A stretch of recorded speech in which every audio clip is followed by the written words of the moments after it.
मैंने उनसे कहा कि काशीराम जी, आपसे दलित नाराज है। कहने लगे क्यों? मैंने कहा कि वो इसीलिए नाराज है कि आपने पहला सदस्य राज्यसभा में भेजा है और वो आपने किसी दलित को नहीं भेजा, किसी बसपा के मेंबर को नहीं भेजा, आपने जयंत मल्होत्रा को भेजा है।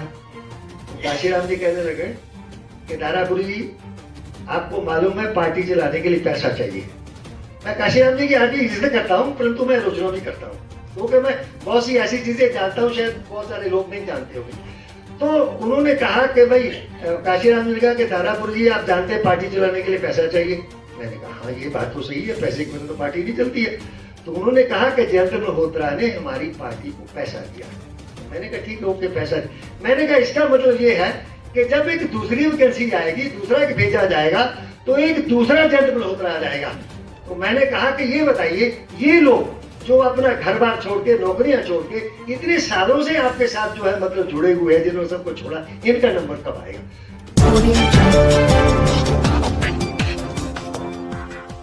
तो थोड़ा सा 1 मिनट में करना चाहूंगा कि बाबा साहब ने जिस समय बुद्धिज्म को अडॉप्ट किया, तो बाबा साहब ने उसी समय बोल दिया कि मैं फला फला तारीख को 14 अक्टूबर को बुद्धिज्म में प्रवेश करने जा रहा हूं, कन्वर्ट होने जा रहा हूं। इसके बाद मैं शेड्यूल्ड कास्ट फेडरेशन का पदाधिकारी या उसका कर्ता धर्ता नहीं रहूंगा।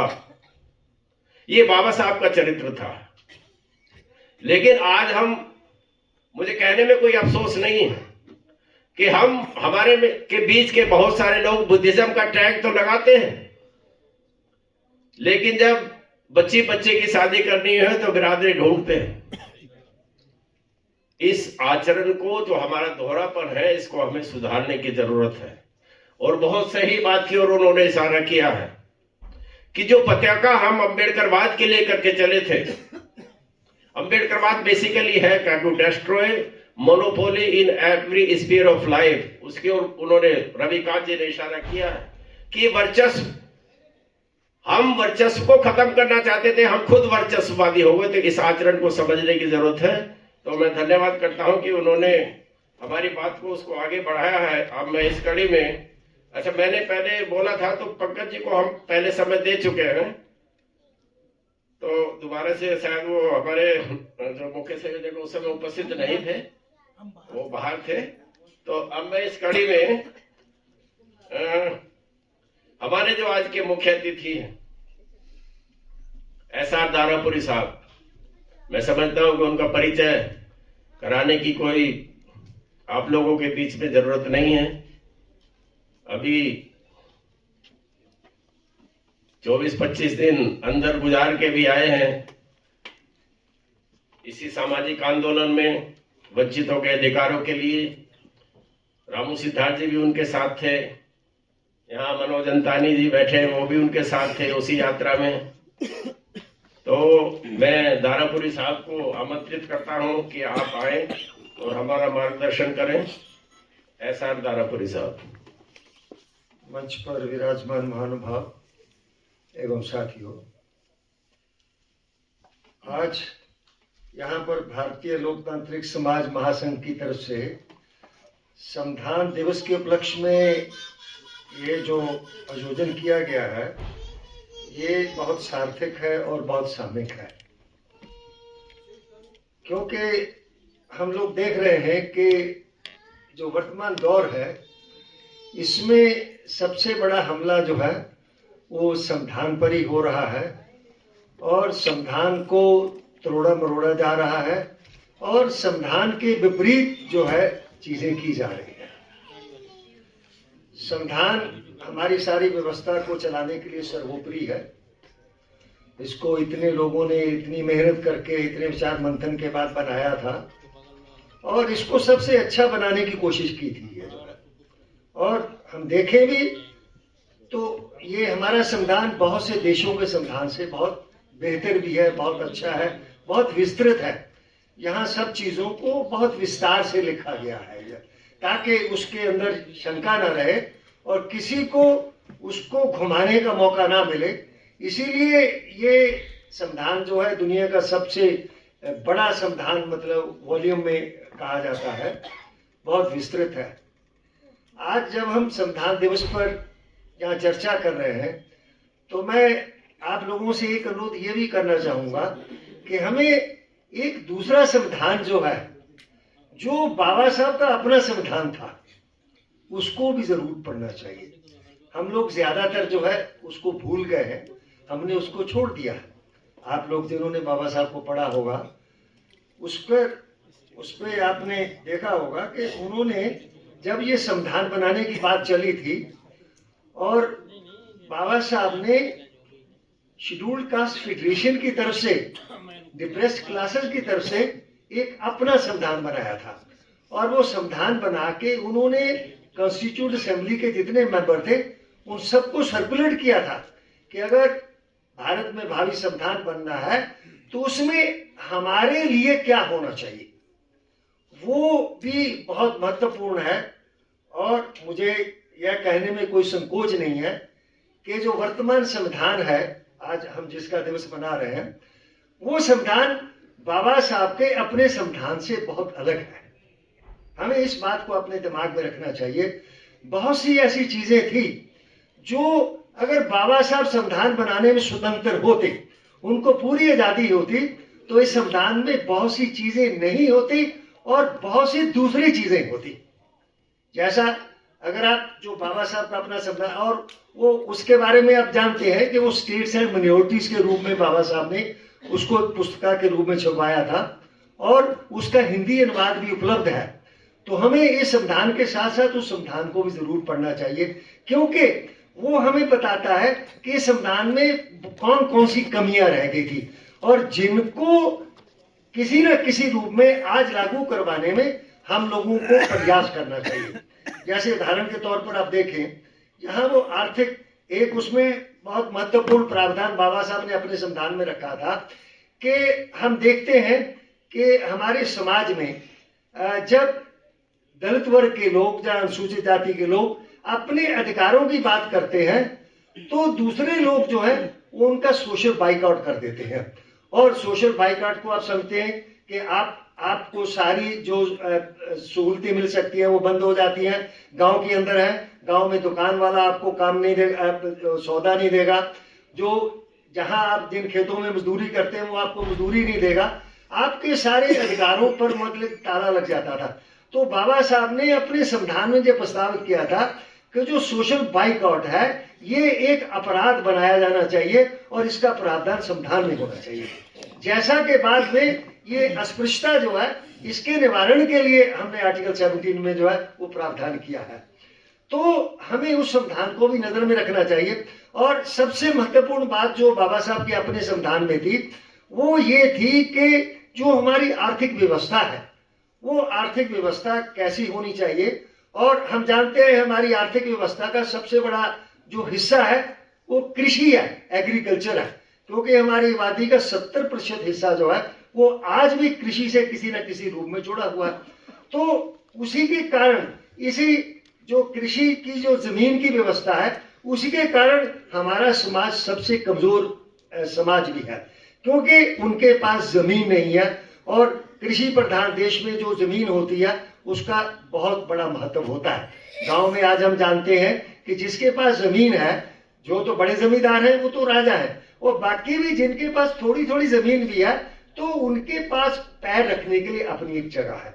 और जो भूमिहीन है वो सबसे कमजोर तबका है। अभी जो 2011 की जनगणना हुई है उसमें ये आया है कि हमारी आबादी का, हमारी जनसंख्या का लगभग 42% हिस्सा ऐसा है जो सबसे कमजोर है, जिसको वुल्नेरेबल सेक्शन ऑफ सोसाइटी कहा जाता है, कि वो सभी तरह से कमजोर है। ना उनके पास अपना रोजगार का साधन है, ना उनके पास संपत्ति है, ना उनके पास कोई दूसरा हुनर है जिससे वो रोटी कमा सके। तो इस कृषि व्यवस्था को, भूमि व्यवस्था के लिए बाबा साहब ने अपने संविधान में प्रावधान किया था कि जितनी भी कृषि भूमि है उस सबका राष्ट्रीयकरण किया जाना चाहिए। और ये बात बाबा साहब ने जो रूस की क्रांति थी उससे ली थी, क्योंकि वहां पर जब रशिया में क्रांति हुई उन्होंने सारी जो लैंड थी उसका नेशनलाइजेशन कर लिया था और जो मालकाना हक का अधिकार था वो सबका खत्म कर दिया था। उसके बाद बाबा साहब यहाँ नेशनलाइजेशन ऑफ एग्रीकल्चर लैंड की बात मांग रखते हैं, ये मांग थी बाबा साहब की। और उसके साथ वो कहते हैं कि हमें कलेक्टिव फार्मिंग करनी चाहिए, सामूहिक खेती होनी चाहिए, क्योंकि जमीन एक किसी की नहीं होगी तो जो खेती होगी वो सामूहिक खेती होगी, पूरे गांव की जमीन होगी, वहां ना कोई जमींदार होगा ना कोई मजदूर होगा, तो वहां पर कलेक्टिव फार्मिंग होगी। कलेक्टिव फार्मिंग की जो कॉन्सेप्ट है ये भी बाबा साहब ने रशिया की क्रांति से ली थी। वहां पर वो कहते हैं जो कलेक्टिव फार्मिंग होगी उसमें जो इनपुट्स है उसके लिए सरकार मतलब उपलब्ध कराएगी, और जो उपज होगी वो सब में वितरित की जाएगी, और जो बाकी बचेगा उससे जो सरकार ने जो कुछ दिया है वो जो है सरकार को लौटाया जाएगा। तो ये आप देखिए, अगर बाबा साहब को ये अधिकार होता तो आज हमारी जो आर्थिक व्यवस्था है वो बिल्कुल दूसरी होती। हमारे यहाँ ये जो लैंडलॉर्डशिप है, बड़े बड़े जमींदार है, कोई नहीं होता, हम सब लोग जमीन के मालिक होते। तो ये जो बात है, अब बाबा साहब तो अकेले थे, वो इसको संविधान में नहीं ला सकते थे, इसीलिए वो बात नहीं है। परंतु ये मांग हमें आज भी करनी चाहिए कि जो कृषि भूमि है उसका आप राष्ट्रीयकरण करो। अगर आप राष्ट्रीयकरण नहीं करते तो आप जो लोग कृषि से जुड़े हुए हैं आप उनको कृषि भूमि उपलब्ध कराइए। इसीलिए ये जो जमीन का सवाल है ये बाबा साहब की नजर में भी सबसे महत्वपूर्ण सवाल था और आज भी हमारे लिए महत्वपूर्ण सवाल है। तो ये सिर्फ मैं एक इशारे के तौर पे कह रहा हूं कि हमें बाबा साहब के अपने संविधान को भी जरूर पढ़ना चाहिए। ये संविधान बाबा साहब का संविधान नहीं है, परंतु ये बात सही है, इसको बनाने में बाबा साहब का बहुत बड़ा योगदान है। और इसके अलावा और बहुत सी ऐसी चीजें हैं जो बाबा साहब संविधान में लाना चाहते थे या नहीं आने देना चाहते थे। जैसे राइट टू प्रॉपर्टी है, प्राइवेट प्रॉपर्टी है, ये निजी संपत्ति का अधिकार है। बाबा साहब बिल्कुल इसके खिलाफ थे। वो कहते थे कि निजी संपत्ति नहीं होनी चाहिए, सारी सार्वजनिक संपत्ति होनी चाहिए, मतलब राष्ट्रीय संपत्ति होनी चाहिए। परंतु आप लोग जानते होंगे कि जो राइट्स कमेटी बनी संविधान बनाते समय उसमें बाबा साहब को रखा ही नहीं गया।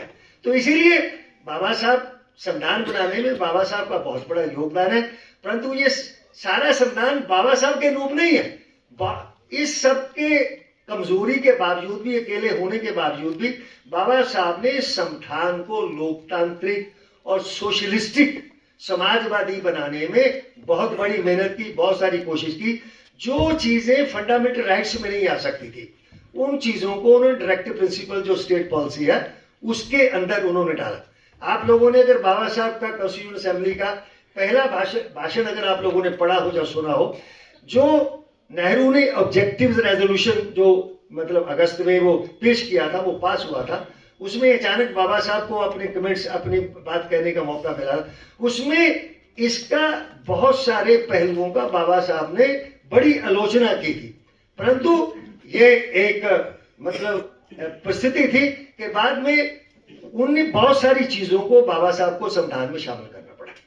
इसलिए हमारे बहुत सारे साथी जो हैं अति मतलब जोश में कह देते हैं ये बाबा साहब का संविधान है, हम ये नहीं करने देंगे, वो नहीं करने देंगे। हमें दिमाग में ये भी रखना चाहिए ये बाबा साहब का बनाया हुआ संविधान है, परंतु ये बाबा साहब का अपना संविधान नहीं है, ये हमारे देश का संविधान है, हमें उसको मानना है, उस पर हमें चलना है। अब ये है, हम ये भी जानते हैं कि संविधान 1950 में लागू हुआ, परंतु उसको शुरू करते ही जिस रूप में संविधान बनाने वालों ने अपेक्षा की थी कि ये संविधान सही ढंग से लागू होगा, जो मौलिक अधिकार है लोगों को मिलेंगे, लोकतंत्र बढ़ेगा और बाकी सब चीजें मोनोपोली, आर्थिक ये मोनोपोली नहीं होगी, वो शुरू से ही इसमें गड़बड़ी मतलब होनी शुरू हो गई। और जिसका नतीजा ये हुआ कि 1953 में जब बाबा साहब राज्यसभा के सदस्य थे, तो जब लोग उनसे बार बार कहते थे, बाबा साहब आलोचना करते थे, तो लोग कहते थे ये संविधान तो आपने बनाया। तो बाबा साहब ने दुखी होकर राज्यसभा में कहा था कि मैं ये बात सुन के तंग आ गया हूं कि ये संविधान मैंने बनाया। उन्होंने यहां तक ये कहा कि संविधान बनाने में तो मैं हैक था, मतलब मैं एक भाड़े का आदमी था जो मैंने संविधान बनाया। क्यों? उन्होंने ये कहा कि ये संविधान, इससे किसी का भला नहीं हो पा रहा। क्योंकि इसको सही ढंग से लागू नहीं किया गया। इसलिए बाबा साहब ने अपने भाषण में यह कहा था कि कोई भी कानून बहुत अच्छा या बुरा नहीं होता, परंतु कानून को लागू करने वाले कैसे हैं उन पर मतलब जो है सारा निर्भर करता है। कोई भी बुरे कानून का जो परिणाम है अच्छे निकल सकते हैं और किसी भी अच्छे कानून के परिणाम जो गलत निकल सकते हैं। मुख्य बात जो है वो लागू करने वालों पर जो है निर्भर करती है। इसीलिए संविधान के लागू करते ही जिन हाथों में संविधान लागू करने की बात कही, उन्होंने इसको ईमानदारी से सही मतलब मंशा के साथ उसको लागू नहीं किया। इसलिए बाबा साहब ने तो संविधान जलाने की बात तक कह दी थी कि अगर इस संविधान को जलाने की जरूरत है तो मैं इसको जलाने वाला पहला व्यक्ति हूंगा। तो वो एक इशारा था बाबा साहब का कि संविधान सही रूप से लागू नहीं किया जा रहा, इसीलिए हमारा भला नहीं हो रहा। उनकी अपेक्षा थी कि जैसा भी संविधान बना है उसको सही भावना के साथ उसको लागू किया जाना चाहिए। ये बाबा, और वही स्थिति आज भी बनी हुई है। आज भी जो संवैधानिक प्रावधान है वो उनका सबका उल्लंघन किया जा रहा है। संविधान के अंदर सबसे बड़ी बात जो बाबा साहब ने नहीं डाली थी, जो दुनिया के दूसरे संविधानों में नहीं है, वो कॉन्स्टिट्यूशनल मोरालिटी की है, संवैधानिक नैतिकता की है। क्योंकि उनका कहना था कि बहुत सी चीजें ऐसी होती हैं जो कानून से कवर नहीं होती है, या कानून उनको सही है या गलत है ये नहीं बता सकता। वहां आपकी जो नैतिकता होती है वो आपको बताती है ये सही है या गलत है। परंतु हमने ये भी देखा कि हमारे यहाँ सबसे पहले जो कॉन्स्टिट्यूशनल मोरालिटी थी उसका ही शिकार किया गया और उसका ही उल्लंघन किया गया। एक बड़ी उदाहरण मैं आप लोगों को देता हूं कि राज्यसभा में जो सदस्य बनते हैं वो उस स्टेट के रिप्रेजेंटेटिव होते हैं, वो उस जो स्टेट होती है माने जो प्रांत है उसका प्रतिनिधित्व करते हैं। उसके लिए जरूरी था कि जो राज्यसभा का मेंबर बनेगा वो उसी राज्य का निवासी होना चाहिए। ये संवैधानिक व्यवस्था थी जो की गई थी। तो आपने देखा होगा सबसे पहले कांग्रेस ने इसका उल्लंघन किया। उन्होंने एक राज्य के रहने वाले एक व्यक्ति को दूसरे राज्य का प्रतिनिधि बना के राज्यसभा में भेज दिया। उसके बाद तो ये हो गया कि जिसको भेजना है चाहे कहीं भी रहने वाला है उसको जो है हम भेज देंगे, क्योंकि आपने वो जो नैतिकता थी, अगर मैं किसी स्थान को बिलोंग करता हूं तो मेरा उससे लगाव है, मेरे मन में उसका भला उसकी प्रकृति ये रहती है। तो अगर मैं नहीं हूं तो मेरा उससे कोई लगाव नहीं है। इसकी बड़ी ठोस उदाहरण मैं आप लोगों को देता हूं। ये थोड़ी अंदर की बात है कि मनमोहन सिंह जी को जो है जब राज्यसभा का मेंबर बनाया गया तो उनको असम से बनाया गया। अब वो असम के निवासी तो नहीं थे, तो उसके लिए क्या किया गया कि वहां पर जो सैकिया जो मुख्यमंत्री थे उनके मकान में मनमोहन सिंह जी को किराएदार दिखाया गया, उनकी किराएदारी दिखाई गई और तब उनको असम से राज्यसभा का मेंबर जो है बना के भेजा गया। ये बात मुझे उस व्यक्ति ने बनाई जिसको मनमोहन सिंह जी ने खुद कहा था, उनसे पूछा था कि अगर आप होते तो क्या करते। तो उस व्यक्ति ने कहा, मैं उसका नाम लेना चाहूंगा, SP Shukla, retired IAS officer है, भारत सरकार के फाइनेंस कॉमर्स सेक्रेटरी रहे हैं, मतलब बहुत उसको सोच के उन्होंने एसपी शुक्ला ने मनमोहन सिंह जी से कहा कि अगर मैं आपकी जगह होता तो मैं इनकार कर देता, मैं ये जाल मट्टा नहीं करता। तो इसे आप अंदाजा लगाइए जो संवैधानिक नैतिकता है उसका क्या होता रहा है और आज भी क्या हो रहा। कहीं का रहने वाला है उसको कहीं जगह नहीं मिली तो उसको संविधान का उसका जो राज्यसभा का मेंबर बना के रख दो। अच्छा कुछ भी नहीं है, उसके पास पैसा है तो वो भी राज्यसभा का मेंबर बन के जा सकता है, चाहे वो कहीं का रहने वाला। और इस बात को लेके मैंने एक नेता को पॉइंट आउट किया था। मैं, अगर आप बुरा नहीं माने, मैं काशीराम जी का नाम लेना चाहूंगा। जब उन्होंने सबसे पहले राज्यसभा में एक वो सदस्य को भेजा, क्या नाम था उसका, है जयंत मल्होत्रा। मैंने घुमा के बात की, मैंने कहा काशीराम जी हम तो पड़ोसी है, कोई ऐसी बात नहीं, हम उम्र भी है, कोई ऐसी बात नहीं। तो मैंने उनसे कहा कि काशीराम जी आपसे दलित नाराज है। कहने लगे क्यों? मैंने कहा कि वो इसीलिए नाराज है कि आपने पहला सदस्य राज्यसभा में भेजा है और वो आपने किसी दलित को नहीं भेजा, किसी बसपा के मेंबर को नहीं भेजा, आपने जयंत मल्होत्रा को भेजा है। तो काशीराम जी कहने लगे कि दारापुरी जी आपको मालूम है पार्टी चलाने के लिए पैसा चाहिए। मैं काशीराम जी की आज भी इज्जत करता हूं परंतु मैं आलोचना भी करता हूं, क्योंकि मैं बहुत सी ऐसी चीजें जानता हूं शायद बहुत सारे लोग नहीं जानते होंगे।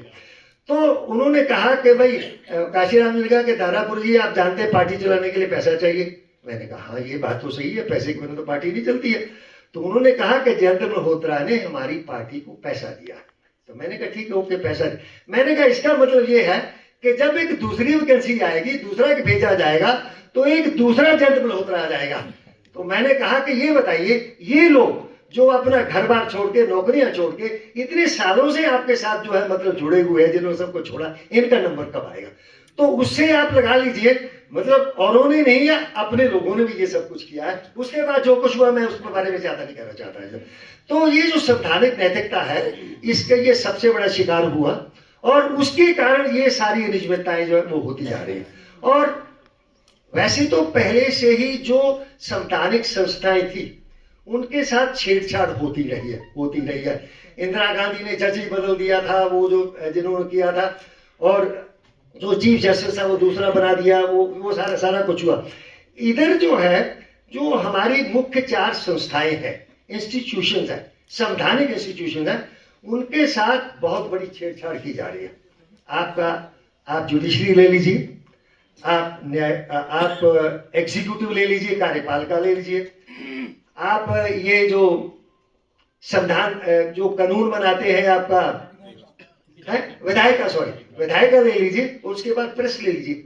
आज जुडिशरी का क्या हाल है, वहां पर चीफ जस्टिस कैसे हो रहे हैं, या किस प्रकार से सुप्रीम कोर्ट के जज बन रहे हैं, और किस प्रकार के निर्णय दिए जा रहे हैं, उसके बाद आप कार्यपालिका को देख लीजिए। कार्यपालिका के बारे में सरदार पटेल ने, मैं क्योंकि उस सर्विस का हिस्सा रहा हूं, IAS IPS को उन्होंने कहा था कि ये स्टील फ्रेम है हमारा। अंग्रेजों के समय में वास्तव में स्टील फ्रेम था। वहां जो ICS ऑफिसर होते थे, अगर वो किसी बात से सहमत नहीं थे, वो फाइल के ऊपर लिखते थे, वो भाईबंदी में नहीं पढ़ते थे। तो आज तो मैं 32 साल उस व्यवस्था का हिस्सा रहा हूं, मैंने देखा जिसको सरदार पटेल ने स्टील फ्रेम के रूप में मतलब चिन्हित किया था कि हमारा स्टील फ्रेम होगा, इसमें हमारी स्ट्रक्चर सारी खड़ी रहेगी, आज वो बिल्कुल, वो जो बर्तनों में कलई करते हैं सबसे नरम होता है, जिसको टिन कहते हैं, आज ये टिन हो गया, इसको जहां चाहे घिसा लो, जहां चाहे रगड़ लो, जैसा चाहे मोड़ लो। तो हमारी कार्यपालिका का आज ये हाल हो गया। और जो आपकी विधायिका है, उसका तो कहना ही क्या, उसमें तो कुछ बचा ही नहीं है। कौन मंत्री बन जाएगा, कौन मुख्यमंत्री बन जाएगा, कौन विधायक कितने में खरीदा जाएगा, कौन विधायक कितना पैसा खर्च करके मतलब जो विधायक बनेगा और अपना कारोबार चलाएगा। अभी एक वो जो तलाशी चल रही है, उसमें कितने 100 करोड़ मतलब नगद ही बरामद हो रहा, बाकी तो खैर छोड़ लीजिए। तो हमारी विधायिका जो है, उसके अंदर भी एक महाकरप्शन है। कार्यपालिका, उसको मैं अंदर से जानता हूं, वो कितनी करप्ट हो चुकी है, कितनी स्वार्थी हो चुकी है। और जो जुडिशरी है, उसका क्या हाल है, और प्रेस का तो आप गोदी मीडिया के बारे में जानते हैं। तो ये जो हमारे स्तंभ थे, ये स्तंभ जो है बहुत कमजोर कर दिए गए हैं, बहुत छेड़छाड़ कर दी गई है। अगर ये हमारे स्तंभ नहीं बचेंगे, या इनको बचाने के लिए हम लोग लड़ाई नहीं लड़ेंगे, हम लोग खड़े नहीं होंगे, इनके पक्ष में नहीं खड़े होंगे, तो आप समझ लीजिए संविधान बदले चाहे ना बदले, संविधान के रहते ही सब कुछ बदल जाएगा। और आज भी हम देख रहे हैं, जो वर्तमान सरकार है, वो बिना संविधान बदले सब कुछ बदल दे रही है, सारा कुछ हो रहा, संविधान के खिलाफ हो रहा। तो अगर खुदा ना करे 2024 में मतलब जो है फिर ये सत्ता आ जाती है, फिर तो आप कोई अंदाजा नहीं रख सकते कि क्या होगा क्या नहीं होगा। इसीलिए ये हमारे लिए सबसे बड़ी चिंता की बात है। एक बात और, ये सरकार जो कर रही है, मोदी जी बार बार कहते हैं हमें अपने अधिकारों की बात नहीं करनी चाहिए, हमें अपने कर्तव्य की बात करनी चाहिए। अब बताइए भाई, जो कर्तव्य वाली बात है वो तो बाद में जोड़ी गई, वो जो थी कर्तव्य, जो आपकी ड्यूटीज क्या है, वो तो बाद में जोड़ी गई। और जो फंडामेंटल राइट्स है, उनका इतना अतिक्रमण हो रहा है, उनकी बात आप मत करिए कि ये मेरा राइट है, संस्था बनाना मेरा राइट है, धरना देना मेरा राइट है, वो कहीं मीटिंग करना। अब मीटिंग भी आप जो है बिना सरकार की मर्जी के नहीं कर सकते। इसीलिए मेरे पास जब ईश्वर दयाल जी आए थे, मैंने उनसे पूछा कि भैया आप लोगों को अनुमति मिल गई कि नहीं मिल गई। अब आप अंदर हम लोग मीटिंग कर रहे हैं, यहाँ हम कौन सा मतलब क्या कर देंगे। आज मतलब इतने हमारे जो मौलिक अधिकार हैं, उनका इतना अतिक्रमण हो रहा है कि आप उसका अंदाजा नहीं लगा सकते। और आगे अगर ये सत्ता बरकरार हो गई, तो फिर आप फंडामेंटल राइट्स को तो भूल जाइए, आपको सारे कर्तव्य जो है उसका सुबह शाम पाठ करना पड़ेगा और उनके ऊपर आपको चलना पड़ेगा। तो ये संवैधानिक व्यवस्था जो है उसके रहते ही लोकतंत्र को बिल्कुल मतलब नष्ट किया जा रहा। आपके लोकतंत्र के अधिकार जो है उनका हनन हो रहा, आपको कहीं को राहत नहीं है। अब ये कार्यपालिका के उदाहरण मैं व्यक्तिगत तौर पर देता हूं, जैसे ये गोरखपुर वाली घटना है। अब मैं तो आप लोग जानते हो 32 साल आईपीएस रहा, आईजी के पद से रिटायर हुआ और सारे कायदे कानून सब कुछ मैं जानता हूं। अब होता क्या है कि वहां पर श्रवण कुमार निराला, अम्बेडकर समाज पार्टी, उन्होंने एक भूमि आंदोलन चला रखा है कि जितने भूमि है ना उनको सबको 1 एकड़ जमीन दी जानी चाहिए। और उन्होंने सबके प्रार्थना पत्र भरवाकर जिलाधिकारी के जहां जमा किए हैं कि और वो उसी को थोड़ा बल देने के लिए उन्होंने वहां पर एक धरने का प्रोग्राम रखा था कमिश्नर कंपाउंड में, और वहां पर 7-8 हजार लोगों की भीड़ थी। और उसमें आप समझिए कि आपको सुन के ताज्जुब होगा, मतलब 90-95% औरतें थी, उसमें मर्द नहीं थे उसमें औरतें थी। और वो बड़ी मतलब जोश में थी, जो हम लोगों ने देखा उसके अंदर ये जगह। उसमें मुझे भी उन्होंने मंत्रित किया कि आप भी आइए। मैं गोरखपुर में पोस्टर भी रह चुका था और हमने इंदिरा गांधी के समय में बहुत भूमि आवंटन भी करवाया था। 100% लोगों को, गोरखपुर जिले की मैं बात कर सकता हूँ, हम लोगों ने 100% लोगों को पट्टे दिलाए थे, पट्टे दिए थे। उन्होंने मुझे बुलाया, मैं वहां गया, सिद्धार्थ रामू जी वहां पर थे और लोग भी थे दिल्ली से, ये मनोज भाई, ये सब लोग भी आए हुए थे। तो वहां पर धरना होता है, 7-8 हजार लोग इकट्ठा हो जाते हैं और मैं 12-12:30 बजे करीब मैं वहां गया। वहां जाके मैंने अपना भाषण दिया, गोरखपुर का बताया कि अभी सरकार जमीन दे सकती है, जमीन उपलब्ध है, यहाँ इसी जिले में जमीन दी गई है। तो प्रावधान ये भी है कि अगर जमीन उपलब्ध नहीं है तो जो SC/ST सब प्लान का बजट आता है उसे खरीद कर जमीन दी जा सकती है, जैसे तेलंगाना सरकार ने खरीद कर जमीन दी है। तो सरकार को जमीन दी जानी चाहिए, आप लोगों को अपनी मांग को और मतलब जोरदार बनाना चाहिए। भाषण दिया आधे घंटे और 1 घंटे के बाद मैं लौट के अपने होटल पे आ गया। शाम तक धरना चलता रहा, सारा पीसफुल रहा, सब ने अपने भाषण दिए और सारे अधिकारी वहां मौजूद थे, मजिस्ट्रेट मौजूद थे, पुलिस के अफसर मौजूद थे, फोर्स सारी मौजूद थी, सारा पीसफुल होता रहा। और मैं होटल पे आके फिर रात को सो गया।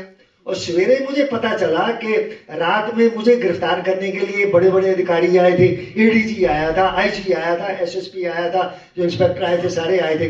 वो तो खैर भला हो उसका होटल वाले का, जब वो रात में आए तो होटल वाले ने मना कर दिया कि मैं 6 बजे से पहले उनको नहीं जगा सकता वो, क्योंकि आप लोगों को याद होगा कि गोरखपुर में घटना हुई थी, पुलिस वालों ने कानपुर के व्यापारी को उनको पकड़ के ले जाके पीट के मार दिया था। तो तब से वहां एक ऑर्डर हो गया था कि आप किसी भी होटल में 6 बजे से पहले किसी को डिस्टर्ब नहीं कर सकते। खैर वो होटल वाले ने हिम्मत दिखाई तो उन्होंने नहीं किया, जबकि वो दूसरे तो 2 और यूट्यूबर थे, वो जो है अपने दिल्ली से, हाँ, वो भी उसी होटल में थे।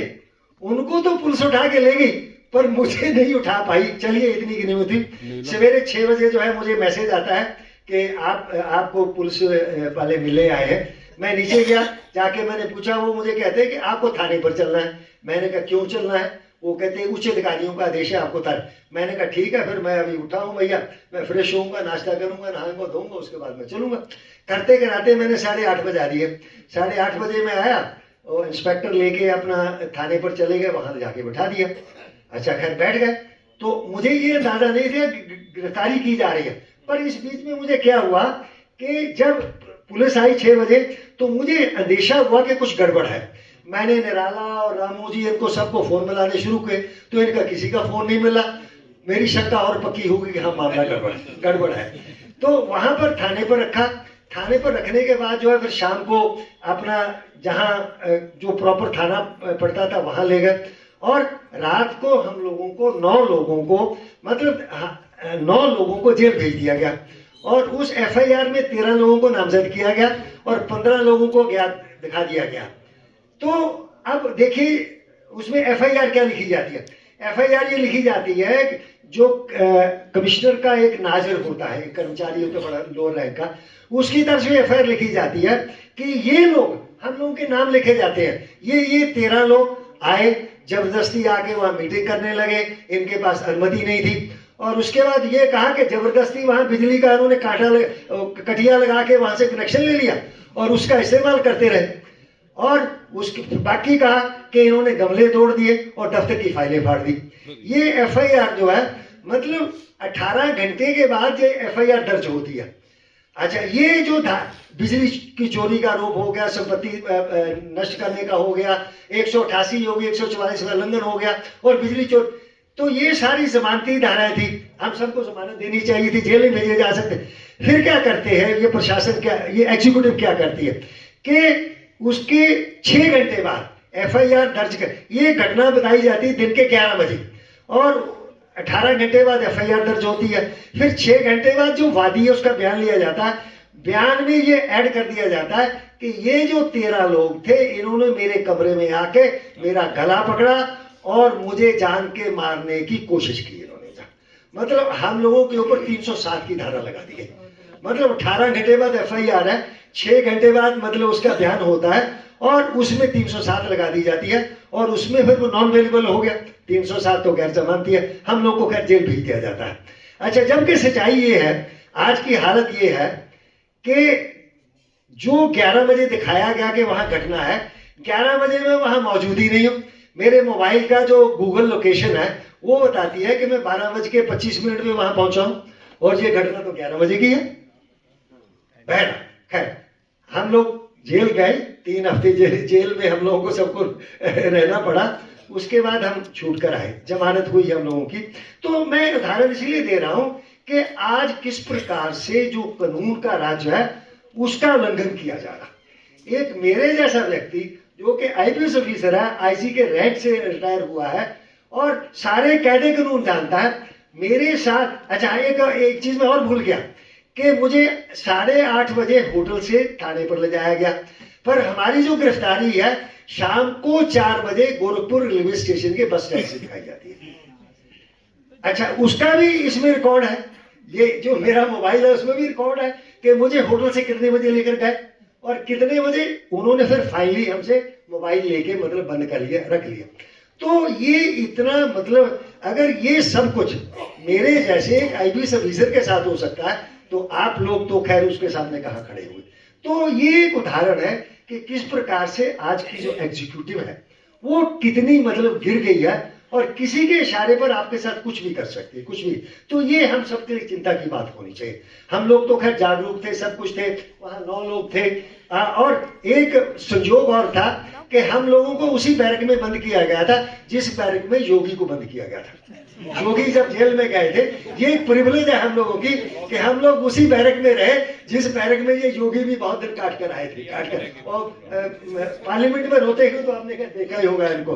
तो मेरा ये कहना है कि ये जो व्यवस्था है, संवैधानिक व्यवस्था जो है, ये बहुत खतरे में है। हमें संविधान को जानना चाहिए, अपने अधिकारों को जानना चाहिए और उसके लिए हमें खड़े होना पड़ेगा। उसके लिए हम कोर्ट में जाएं, सड़क पे जाएं, जहां भी संभव है वहां पर मतलब हमें जाएं। हाँ, मैं लास्ट में एक बात ये कहना चाहूंगा कि हम ये संवैधानिक जागरूकता, अपने अधिकारों की जागरूकता, ये सब कर रहे हैं, ये हमें करनी चाहिए, ये भी महत्व। परंतु हमें ये बात भी दिमाग में रखनी चाहिए कि ये जो व्यवस्था है ये क्यों बिगड़ रही है, या कौन सी ऐसी ताकत है जो सारी व्यवस्था की ऐसी की तैसी कर दे रही है। और वो आप जानते हैं कि वर्तमान में जो पॉलिटिकल पावर है वो सबसे बड़ी सत्ता है। इसीलिए बाबा साहब ने भी जब राउंड टेबल कॉन्फ्रेंसेस में जो बहस चल रही थी, वहां बाबा साहब ने पॉलिटिकल राइट्स की बात की थी। बाबा साहब ने प्रिविलेजेस की बात नहीं की थी, हमें ये दे दीजिए, वो दे दीजिए। उन्होंने कहा था कि आप हमें पॉलिटिकल राइट्स दीजिए, क्योंकि जो पॉलिटिकल राइट्स है वो ही आपको अधिकार दिला सकते हैं। बाकी किसी के साथ कोई समझौता होता है ये आपको नहीं दिला सकता। इसीलिए आज के परिप्रेक्ष्य में मैं समझता हूं कि जानना जरूरी है कि बिना राजनीतिक सत्ता के दखल लिए या राजनीतिक सत्ता अपने हाथ में लिए जो है, आपका ना संविधान बचेगा, ना आपके अधिकार बचेंगे, ना आपकी व्यवस्था बचेगी। इसीलिए जहां हम जागरूकता की बात कर रहे हैं, संवैधानिक जागरूकता इसकी बात कर रहे हैं, उसके साथ साथ हमें जो राजनीतिक सत्ता है उसके बारे में भी जानना चाहिए, उसमें भी दखल रखना बहुत जरूरी है।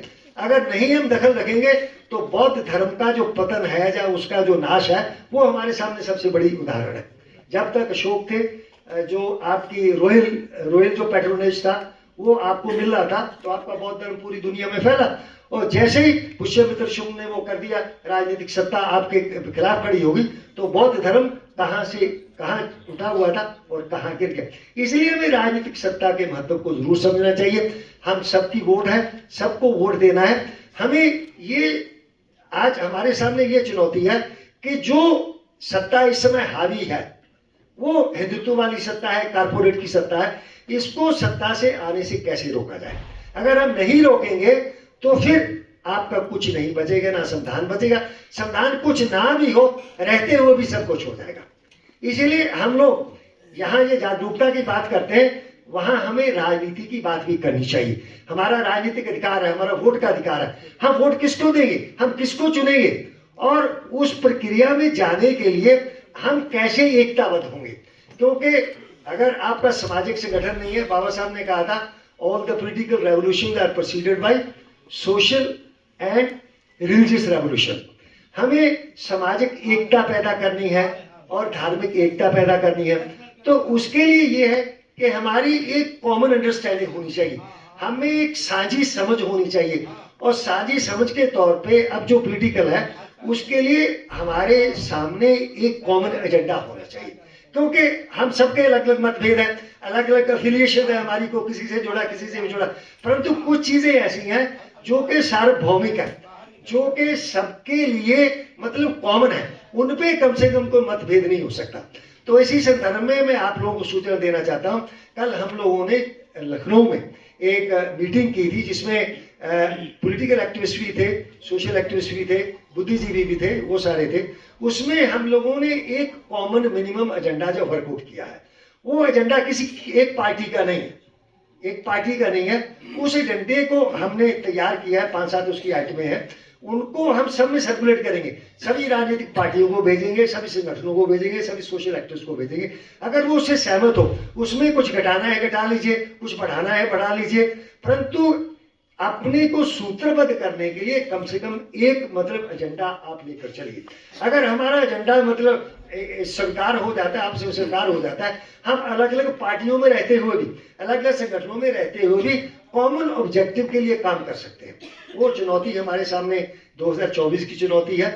इसीलिए वो एजेंडा मैं आपको जो हम लोगों ने चिन्हित किया है, आप लोगों के लिए विचारार्थ में रख सकता हूँ। जैसे एक जमीन का सवाल हम लोगों ने रखा है कि जितने भूमिहीन है उन सबको भूमि जमीन दी जाए। 1 एकड़ की मांग हम लोगों ने की है कि हर एक भूमिहीन को 1 एकड़ की जमीन दीजिए, और जो पहले पट्टे हैं उन पे कब्जा नहीं, उनको कब्जा दिलाया जाए। और तीसरा, अगर कहीं जमीन उपलब्ध नहीं तो SC ST जो सब प्लान का बजट है उससे खरीद के जो है वो जमीन उपलब्ध कराई जाए। उसके बाद फिर मनरेगा की बात है, क्योंकि हमारे ज्यादातर लोग मनरेगा से गांव देहात में जुड़े हुए हैं। उसका बजट बहुत काट दिया गया है, सेंटर ने काटा है तो स्टेट ने भी काटा है, तो मनरेगा का बजट बढ़ाया जाए। और दूसरी सबसे बड़ी समस्या जो हम लोगों के सामने है वो बेरोजगारी की है, क्योंकि हमारे लोगों के पास कोई दूसरा साधन ही नहीं है। जो 2011 के मतलब आंकड़े हैं वो बताते हैं कि उत्तर प्रदेश की बात है कि 73% भूमिहीन है, दलित भूमिहीन है, और 79% आदिवासी भूमिहीन है। और जमीन हमारी एक बुनियादी जरूरत है, वो जितनी भी मिले, 1 एकड़ मिले, 2 एकड़ मिले, आधा एकड़ मिले, हमें जमीन जरूर मिलनी चाहिए। बेरोजगारी का सरकारें बहाना बनाती आई है, हमारे पास इतना पैसा नहीं है कि हम सबको रोजगार दे सके। तो हमारी मांग ये है, सबको रोजगार दिया जा सकता है, ये केवल बहाना मात्र है। उसके लिए जो अर्थशास्त्री है उन्होंने वर्कआउट किया है कि जितने बड़े बड़े पूंजीपति हैं उनकी जो संपत्ति का उन पर वेल्थ टैक्स लगा दीजिए, और उनका जो सक्सेशन जो उत्तराधिकार उनको मिलता है उन पे टैक्स लगा दीजिए, तो इतना पैसा आ जाएगा जिससे आपका मनरेगा भी चल सकता है और सबको रोजगार भी दिया जा सकता है। उस इरादे से हम लोगों ने रोजगार को मौलिक अधिकार बनाइए, फंडामेंटल राइट बनाइए। और अगर फंडामेंटल राइट बनता है तो फिर हर एक को रोजगार देना सरकार की जिम्मेदारी हो जाएगी, जो कि अभी तक सरकारें टालती रही। अगर रोजगार नहीं मिलता है तो बेरोजगारी भत्ता दीजिए। इस मुद्दे को हम लोगों ने सेंटर में रखा है। इसके बाद शिक्षा की बात है, शिक्षा का निजीकरण हो रहा है। आप और हम आज अगर यहाँ बैठे हैं तो शिक्षा के कारण बैठे हैं। शिक्षा का इतनी बड़ी मतलब मात्रा में निजीकरण हो गया, और हम भी गांव के स्कूल से पढ़ के आए हैं। उन दिनों में गांव के स्कूल में जो पढ़ाई होती थी आज वो पढ़ाई नहीं होती है। ये मैं ईमानदारी से कहना चाहता हूँ। अगर हमें प्राइमरी स्कूल में अच्छी तरह से नहीं पढ़ाया गया होता तो आज हम यहाँ नहीं होते। तो ये सरकार क्या है कि ये जो स्कूल बंद कर रही है, उनकी क्लबिंग कर रही है। ये था कि इतनी दूरी से ज्यादा स्कूल नहीं होगा, ये क्या कर रही है, उनकी क्लबिंग कर रही है। कहती कि वहाँ बच्चे कम है। बच्चे इसलिए कम है क्योंकि आप पढ़ाने की व्यवस्था नहीं करते। वहाँ बिल्डिंग है, टीचर है, परंतु आप नहीं चाहते कि हमारे टीचर पढ़ाए। इसलिए जो शिक्षा है उसके वो जो रोजगार है मौलिक अधिकार बने और बेरोजगारी भत्ता बने। शिक्षा जो है सबको यूनिफॉर्म एक जैसी शिक्षा होनी चाहिए और क्वालिटी एजुकेशन होनी चाहिए। यूनिफॉर्म क्वालिटी एजुकेशन होनी चाहिए। और इसमें भी निजीकरण हो रहा। आप देखेंगे इंग्लिश स्कूलों के नाम पे कितनी लुटाई हो रही है। वो हर एक आदमी अपने बच्चे को इंग्लिश स्कूल में नहीं भेज सकता। इसीलिए शिक्षा यूनिफॉर्म क्वालिटी मतलब ये होनी चाहिए। ये सरकार की जिम्मेदारी है। जो डायरेक्टिव प्रिंसिपल आपने संविधान के है उनके अंदर था आप 14 साल तक के बच्चों को फ्री कंपलसरी एजुकेशन देंगे। वो हमने कब किया? राइट टू एजुकेशन कब किया? कुछ साल पहले। इतने साल हमने शिक्षा को बिल्कुल दरकिनार कर रखा। फिर इसके साथ हमारे वर्ग का जितना गरीब वर्ग है उसकी सबसे बड़ी समस्या होती है हेल्थ सर्विस, स्वास्थ्य सेवाएं, हॉस्पिटल। क्योंकि हमारा ज्यादातर जो नुकसान होता है या खर्चा होता है वो बीमारी पे होता है। क्योंकि अगर बीमार पड़ गया तो आपको इलाज कराना ही कराना है। अगर सरकारी हॉस्पिटल होगा तो वहां बहुत सस्ते में हो जाएगा। 1 रुपए में आपकी पर्ची बन जाएगी, दवाइयां आपको मिल जाएंगी। परंतु सरकार इसका भी निजीकरण कर दिया। आप सरकार हॉस्पिटल को बजट नहीं दे रही, वहां डॉक्टर बहुत है तो आधे तो डॉक्टर भी नहीं, अगर डॉक्टर है तो दवाई नहीं। इसलिए जो हेल्थ सर्विसेज है उनको इम्प्रूव किया जाए, हॉस्पिटल खोले जाए, उनको स्ट्रेंथन किया जाए और सबको फ्री इलाज जो है ये होना चाहिए। अभी तक तो फ्री इलाज का प्रावधान था, परंतु जब सरकार बजट नहीं देगी तो हॉस्पिटल में कोई कुछ मिलेगा नहीं तो लोग वहां जाएंगे। तो इसलिए ये कुछ ऐसे मुद्दे हम लोगों ने आइडेंटिफाई किए हैं जिन पर एक साझा मतलब अंडरस्टैंडिंग बनाने की कोशिश की है। तो आप लोगों के इससे भी मेरा ये रोध है कि आप लोग इन पर विचार करिए और इसके अलावा कोई और सुझाव हो तो हम उसका भी स्वागत करेंगे, ताकि जब इसको हम लोग फाइनल करके सर्कुलेट करें तो ज्यादा से ज्यादा लोगों में जाए और ज्यादा से ज्यादा लोगों में इसकी स्वीकृति हो। तो मैं अधिक ना कहता हूँ, काफी टाइम मैंने ले लिया। मैं अंत में जो हमारी संस्था है भारतीय लोकतांत्रिक समाज महासंघ जो है उसका बहुत बहुत आभारी हूँ कि उन्होंने आज आपके बीच में मुझे मदद किया, अपनी बात कहने का मौका दिया और इतने महत्वपूर्ण जो विषय है, जो मुद्दा है, जो पहलू है, उस पर जो है आप इतने मेहनत के साथ जो है मतलब ये सब काम कर रहे हैं। तो मेरी शुभकामनाएं आपके साथ है।